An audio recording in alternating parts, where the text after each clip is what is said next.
சென்னையில் மழையால் மரம் வேரோடு சாய்ந்து விழுந்திருக்கிறது. சூளைமேடு பெரியார் பாதையில் தேங்கியுள்ள மழைநீரை வெளியேற்றக்கூடிய பணிகளில் ஊழியர்கள் தற்போது ஈடுபட்டு வருகிறார்கள். சென்னை நுங்கம்பாக்கத்தில் லயோலா கல்லூரி அருகே மரம் வேரோடு சாய்ந்து விழுந்திருக்கிறது. இது பற்றி கூடுதல் விவரங்களை வழங்குவதற்காக செய்தியாளர் அன்புச்செல்வன் இணைகிறார். அன்புச்செல்வன், விவரங்கள். சென்னையை பொறுத்தவரை பரவலாக மழை பெய்து கொண்டிருக்கு என்று சொல்லலாம். அதிகாலையிலிருந்து பெய்து வரக்கூடிய மழையின் காரணமாக ஒரு சில இடங்களில் தாழ்வான பகுதிகளில் மழைநீர் தேங்கி இருக்கிறது. அதே போல அங்கங்கு இருக்கக்கூடிய இடங்களை பார்க்கும்போது ஒரு 5க்கு மேற்பட்ட இடங்களில் வேரோடு மரங்கள் சாய்ந்திருக்கின்றன. இந்த தகவல் கிடைத்ததற்கு பின்பாக மாநகராட்சி பணியாளர்கள் அந்த மரங்களை அப்புறப்படுத்தக்கூடிய பணிகளிலும் தீவிரமாக ஈடுபட்டு வருகிறார்கள்.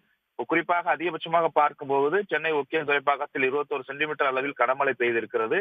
அதே போல மேடவாக்கத்தில் 18, பாரிமுனையில் அடையாறில் 17, ஈஞ்சம்பாக்கம் 16 என ஒரு கனமழை என்பதை பார்க்க முடியுது. அதிகாலையிலிருந்து மிதமான மழையும் ஒரு சில இடங்களில் இடியுடன் கூடிய கனமழையும் பெய்துவதையும் பார்த்துக் கொண்டிருக்கிறோம். இந்த நிலையில் தான் சென்னை லயோலா கல்லூரி எதிரே இருக்கக்கூடிய டேங்க் பண்ட் சாலையில் காற்றில் வேரோடு மரம் சாய்ந்திருக்கிறது. அந்த சாய்ந்திருக்கக்கூடிய மரத்தை மாநகராட்சி பணியாளர்கள் அப்புறப்படுத்தக்கூடிய பணிகளில் ஈடுபட்டு வருகிறார்கள்.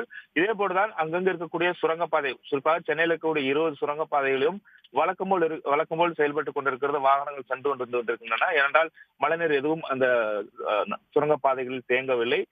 தொடர்ந்து காற்றுடன் கூடிய லேசான மழை பெய்து கொண்டிருந்தாலும் மக்களுடைய இயல்பு வாழ்க்கை பாதிப்பு இல்லாமல் சென்று கொண்டிருக்கிறது. ஏனென்றால் நேற்று பார்க்கும்போது அதிகாலை இடியுடன் கூடிய கனமழை என்பது தொடர்ந்து பெய்து கொண்டிருந்ததன் காரணமாக பல இடங்களில் அதிக அளவிலான மழைநீர் தேங்கியிருந்தது. அதுவும் கூட மழை விட்டதற்கு பின்பாக உடனடியாக வடிந்து சென்றதை நாம் பார்த்திருந்தோம்.